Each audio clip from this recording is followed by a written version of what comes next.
Hello everyone, my name is Sarpe and welcome back to the case study with मी।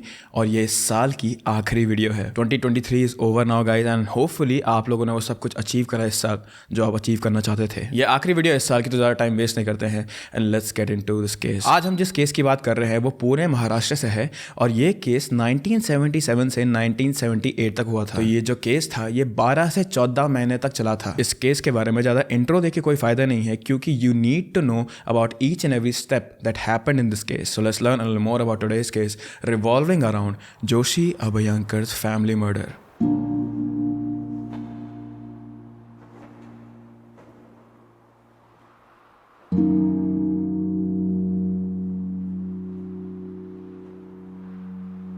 पुणे को basically एक शांत शहर माना जाता है जहां पर हर एज कैटेगरी के लोग अपने हिसाब से रहते हैं। यहाँ पर कई आईटी हब्स हैं और दुनिया भर के टेकीज इस शहर में काम करने आते हैं। बट ऑन 31 अक्टूबर 1976 पुणे को विजयनगर पुलिस स्टेशन में एक खबर मिली और खबर ये थी कि एक ही फैमिली में 3 लोगों का खून हो गया है। तो जैसे ही पुलिस को एक खबर मिली वो सीधा क्राइम प्लेस पर पहुंचे। दे वर रियली शॉक्ड। वहाँ क्राइम सीन पर जितनी भी लाशें थे उन्हें देखकर सभी लाशों के गर्दन पर एक ब्लू नायलॉन की रस्सी थी और घर से बहुत अजीब सी महक आ रही थी। 3 बॉडीज अच्युत जोशी, उषा जोशी और उनके बेटे आनंद जोशी की थी। लेकिन एक चीज़ अभी भी पुलिस को समझ नहीं आ रही थी कि अच्युत जोशी और उनकी वाइफ उषा जोशी के बॉडी पर सारे कपड़े थे लेकिन आनंद जोशी की बॉडी पे बिल्कुल भी कपड़े नहीं थे and he was fully naked. ये चेक करने के लिए कि कहीं ये रॉबरी का केस तो नहीं है, पुलिस लोगों ने उनका पूरा घर छाना लेकिन everything was at their place. सारे ज्वेलरीज, पैसे, इंपॉर्टेंट कागजात अपनी ही जगह पर थे। तो घर सर्च करने के बाद पुलिस को जो भी एविडेंसेस मिले थे छोटे मोटे भी, उन्होंने वो सीधा फोरेंसिक को भेज दिए। लेकिन फोरेंसिक रिपोर्ट्स में भी कुछ सबूत नहीं मिला था, कुछ ठोस सबूत नहीं मिल रहा था कि आखिर ये क्राइम किया किसने। और जितने भी फिंगरप्रिंट्स उन्हें मिले थे वो सारे के सारे फैमिली मेंबर्स के ही थे। तो इसी वजह से जितनी भी अथॉरिटीज थी उन लोगों ने इस केस को होल्ड डाल दिया। ऑन 22 नवंबर पिछले इंसिडेंट से 21 दिन बाद एक लेडी जिनका नाम था यशोमती बफाना पुलिस स्टेशन पहुंची और उन्होंने अपने बंगलों पर हुए रॉबरी अटेम्प्ट के बारे में रिपोर्ट लिखाई। रिपोर्ट दर्ज कराते वक्त यशोमती ने बताया कि कैसे देर रात को जब वो सो रही थी तो उस वक्त 4 लोग चोरी करने के इरादे से उनके घर में घुसे थे।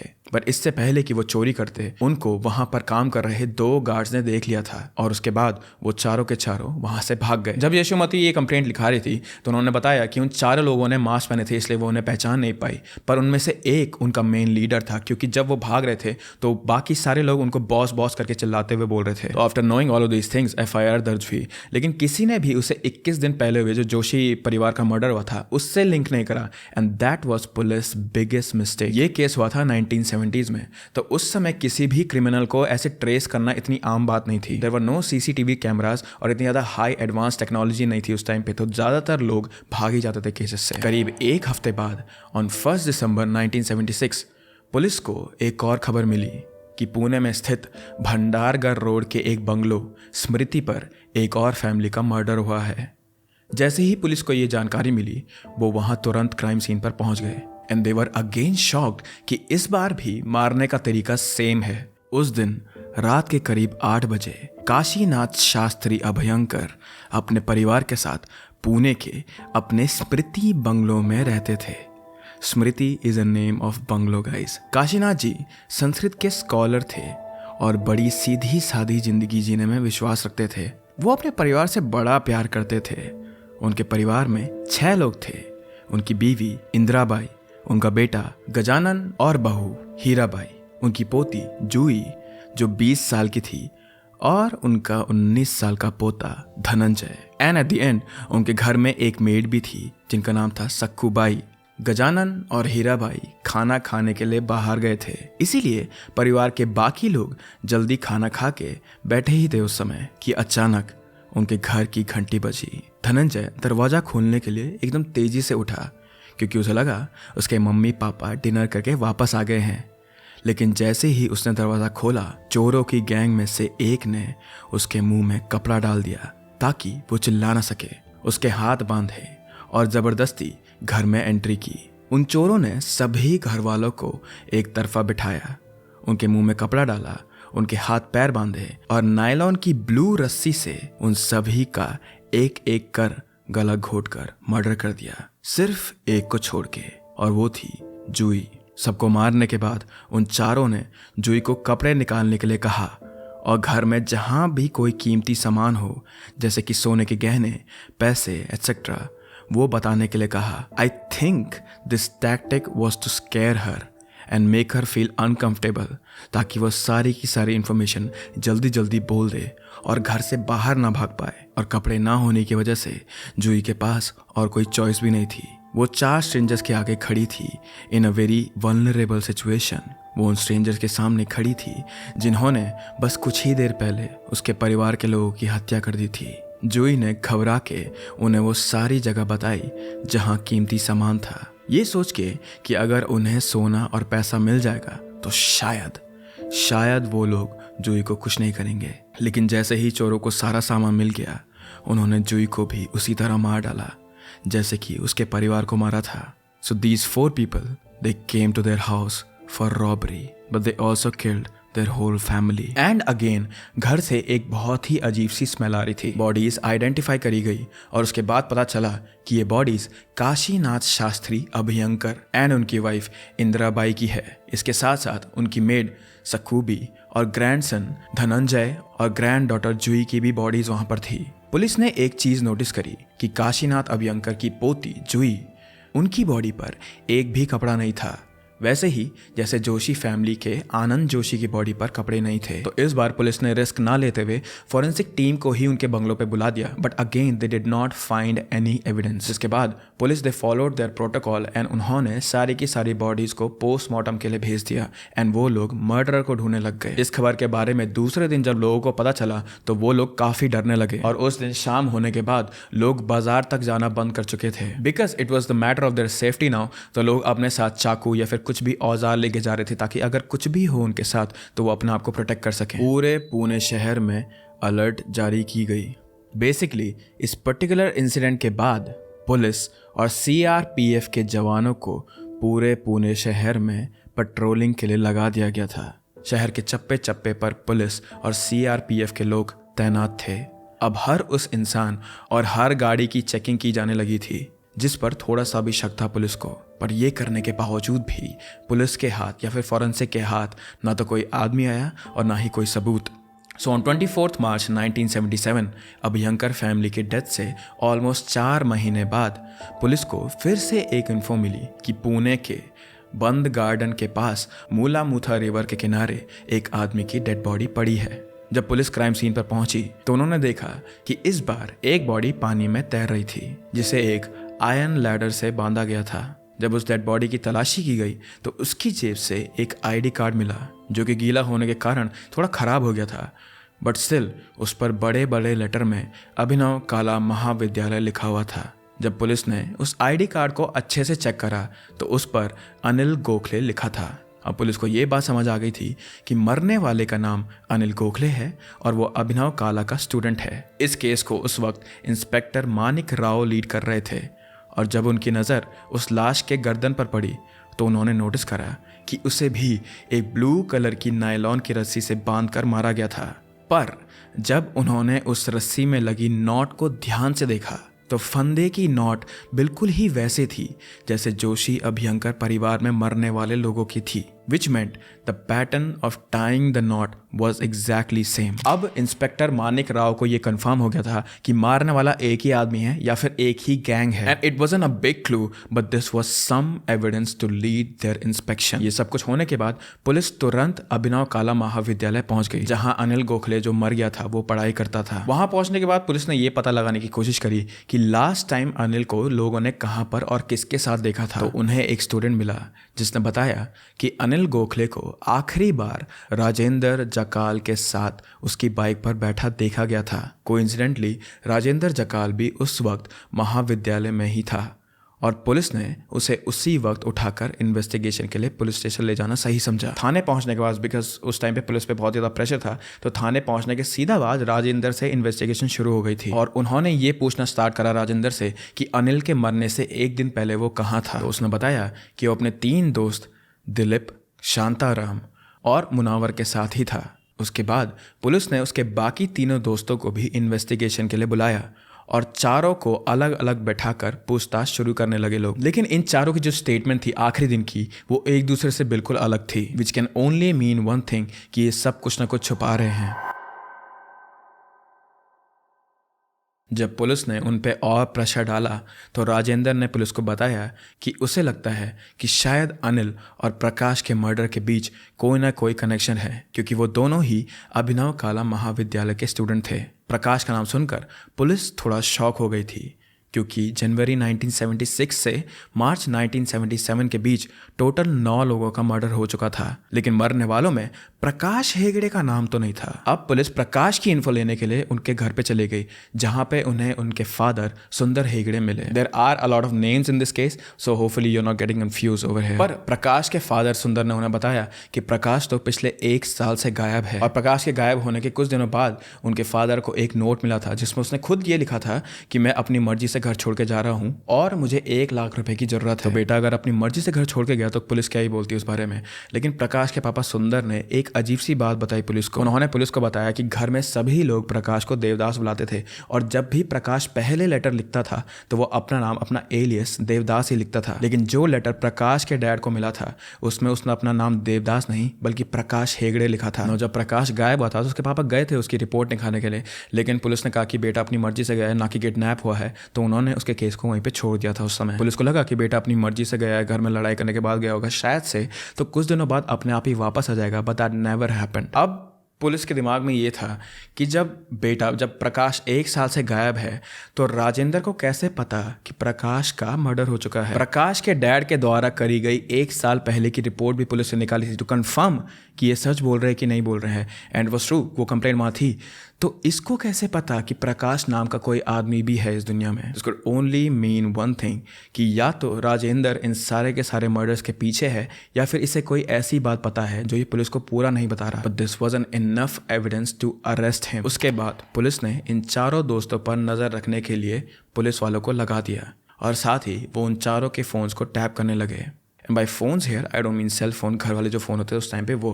पुलिस के लोगों ने लगातार उन पर नजर रखना शुरू कर दिया था, और एक दिन अचानक ये लोग आपस में बात कर रहे थे। जो चीज़ पुलिस वालों ने सुन ली थी, ये सभी आपस में बोल रहे थे कि सब ठीक है ना, पुलिस का खतरा तो नहीं है अब। उसके रिप्लाई में दूसरी साइड से एक आदमी ने बोला, बॉस है तो फिर क्या खतरा। Now police got some hint, क्योंकि ये जो बॉस वर्ड यूज़ कर रहे थे, यही सेम चीज़ और यही सेम वर्ड यशोमती जी ने भी उन 4 लड़कों को बोलते हुए सुना था जब वो उनके घर में रॉबरी करने आए थे। इन सब के बाद इमीडिएटली यशोमती जी को पुलिस स्टेशन बुलाया गया, और उनसे पूछने के बाद ये कंफर्म हो गया था कि यही 4 लोग थे जो उस दिन रात में चोरी करने के लिए आए थे।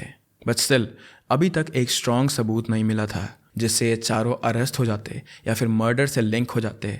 तो पुलिस दोबारा से अभिनव महाविद्यालय गई जहां ये चारों पढ़ाई करते थे। जब पुलिस स्कूल गई इनके, तो वहां एक लड़का था जिसका नाम था सतीश कोरे। वो बहुत ही ज़्यादा घबराया हुआ था। अब वो घबरा रहा था तो पुलिस वालों को लगा कि शायद से पुलिस को स्कूल में देख के ये बच्चा घबरा रहा है, तो वो उसे दिलासा देने के लिए जा रहे थे उसके पास। पर जैसे ही पुलिस उसके पास गई वो और ज़्यादा घबरा गया, जिसका मतलब ये था कि कुछ तो गड़बड़ है इस लड़के में। तो पुलिस उसे पुलिस स्टेशन लेके आ गई, जिसके बाद सतीश ने ये उगल दिया कि इन सारे मर्डर्स में इन चारों का ही इन्वॉल्वमेंट है, राजेंद्र, दिलीप, शांताराम और मुनावर। जब पुलिस ने सतीश से पूछा कि तुम्हें कैसे पता कि इन चारों ने ही करा है ये चीज़ें, तो सतीश ने पुलिस से कहा कि ये बात खुद उन चारों ने सतीश को बताई थी। साथ ही साथ सतीश ने एक और बात बताई पुलिस को कि इन चारों के साथ एक और आदमी है जिसका नाम था सुहास चंदक।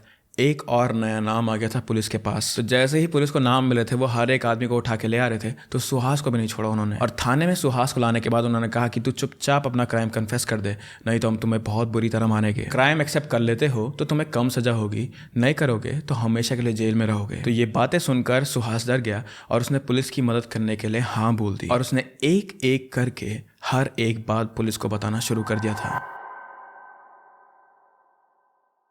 सुहास का कन्फेशन सुनने के बाद पुलिस के पास काफ़ी एविडेंस हो गए थे कि वो इन चारों को ऑफिशियली अरेस्ट कर सकें। फिर से इन चारों को थाने लाया गया और दोबारा से इन चारों के साथ अलग अलग पूछताछ करी गई, पिछले 14 महीने में जनवरी 1976 से लेकर मार्च 1977 में ये लोग कहाँ थे और क्या कर रहे थे। एंड एज एक्सपेक्टेड चारों की स्टेटमेंट एक दूसरे से अलग थी। कोई कहता कि मैं पुणे में था तो कोई कहता कि मैं दूसरे शहर में था। तो पहले तो पुलिस ये सोचकर उनके साथ हावी नहीं हो रही थी कि यार कॉलेज स्टूडेंट है, इन्हें ज़्यादा कुछ नहीं बोलते हैं। But now because it was so much time, बहुत ही ज़्यादा महीने होते हैं, 14 महीने, ठीक है, और तब से कत्ल हो रहे थे, तो पुलिस इनके साथ सख्त बर्ताव करने लग गई। जिसके बाद इन सभी ने शुरुआत से लेकर एंड तक क्या हुआ एक एक करके बताना शुरू करा। अब अगर मैं तुम्हें इन 4 लोगों की स्टेटमेंट बताऊंगा एक एक करके तो ये वीडियो बहुत ही ज़्यादा लंबी हो जाएगी।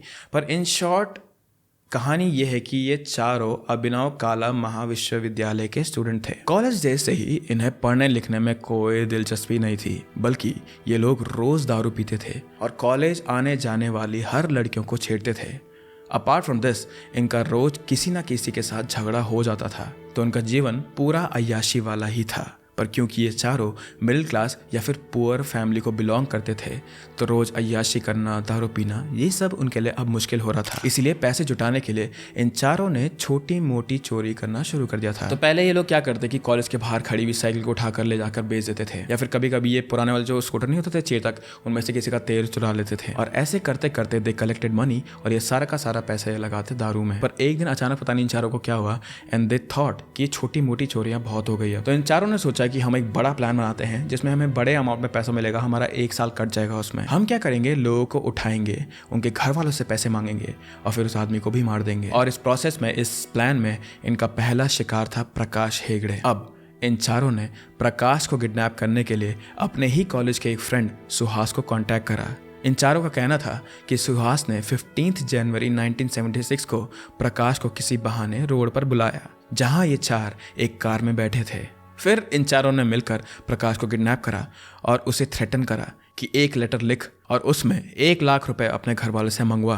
प्रकाश डरा हुआ था तो उसने बिल्कुल वैसा ही करा और उसने लेटर के नीचे अपना असली नाम लिखा। इफ यू रिमेंबर, प्रकाश कभी भी अपना असली नाम नहीं लिखता था लेटर में, he used to write Devdas. Prakash Hegde को किडनैप करने के एक दिन बाद ही, सो ऑन 16 जनवरी, इन चारों ने रात में उसे जबरदस्ती उठाकर पार्क के पास एक तालाब में ले जाने की सोची। उसके बाद इन चारों ने एक ब्लू कलर की नायलॉन की रस्सी ली, उसके गले में फंदा बांधा और उसे मारकर इस तालाब में फेंक दिया। प्रकाश की डेथ के बाद इन लोगों को डर लगा कि कहीं पुलिस इन्हें पकड़ न ले, इसीलिए इन चारों ने कुछ दिन के लिए पुणे छोड़ने का सोचा और ये लोग कोल्हापुर चले गए। वहाँ कुछ महीने रहने के बाद ये लोग फिर वापस पुणे आए ऑन 31 अक्टूबर 1976 और तब ही इन्होंने जोशी फैमिली का मर्डर भी करा पैसे के लिए। ऑन 1 दिसंबर 1976 इन्होंने अभयंकर फैमिली को मारा एंड लास्टली ऑन 23 मार्च 1977 इन्होंने अनिल गोखले को मार दिया। तो ये तो कन्फेस हो गया था कि पूरा पुणे जिन किडनैपर से, जिन मर्डर से डर रहा था, वो आखिर में ही कॉलेज के 4 लड़के थे। और इन्होंने कैसे मारा था, ये पैटर्न क्या था, ये सब कुछ पुलिस को समझ आ गया था। लेकिन एक सवाल अभी भी था। If you remember this thing, ये लोग कुछ बॉडीज के सारे कपड़े हटा देते थे पर कुछ में रहने देते थे। आखिर ये ऐसा क्यों करते थे? तो इसके आंसर में उन्होंने बताया कि आनंद और जूही के कपड़े इसलिए उतारे गए ताकि वो लोग उस सिचुएशन में घर से भाग ना सके और बाहर से किसी की हेल्प ना ले सके। पुलिस का एक और डाउट था कि मर्डर प्लेस से एक अजीब सी खुशबू आती थी, वो क्या था? इसका आंसर करते हुए उन्होंने बताया कि वो लोग अपने साथ एक परफ्यूम लेकर घूमते थे और क्राइम को अंजाम देने के बाद वो पूरे घर में ये परफ्यूम छिड़क देते थे, जिससे पुलिस के जो पेट्रोल डॉग्स होंगे उनकी नाक काम न करे और ये जल्दी ना पकड़े जाएं। उनका ये प्लान शायद से काम भी कर जाता, पर ये कॉलेज स्टूडेंट के दिमाग में कैसा आइडिया आया, I have no clue. And the last thing was कि इन सब का बॉस, इन सब का लीडर आखिर था कौन? तो इन चारों में से तीनों ने एक ही आंसर दिया, Rajendra Jakkal. So after 1 whole year, पूरे 1 साल बाद पुणे ने फाइनली थोड़ा चैन की सांस ली, ये सोचकर कि जितने भी मर्डर थे, जितने भी ये हादसे हो रहे थे, वो अब रुक गए हैं। ऑन 15 मई 1978 ये केस कोर्ट में गया, जहां पुणे सेशन कोर्ट में प्रोसीडिंग स्टार्ट हुई और लगभग 4 महीने तक ये सेशन कोर्ट में चला।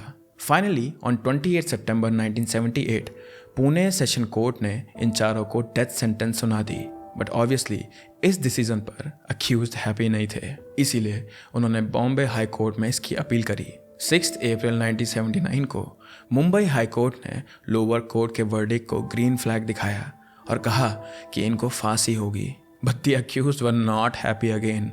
So now they moved ahead to Supreme Court for appeal, जहां verdict आने में 1 साल लग गया. But on 17 November 1980 supreme court ने भी लोअर कोर्ट और हाई कोर्ट के फैसले को बरकरार रखा और इन्हें डेथ सेंटेंस ही दिया गया. इतना होने के बाद भी they again appeal to the president of India कि उन्हें फांसी ना मिले, पर वहाँ से भी उनकी ये अपील रिजेक्ट कर दी गई. पर इसके बाद भी ये चारों अपील पे अपील करते रहे.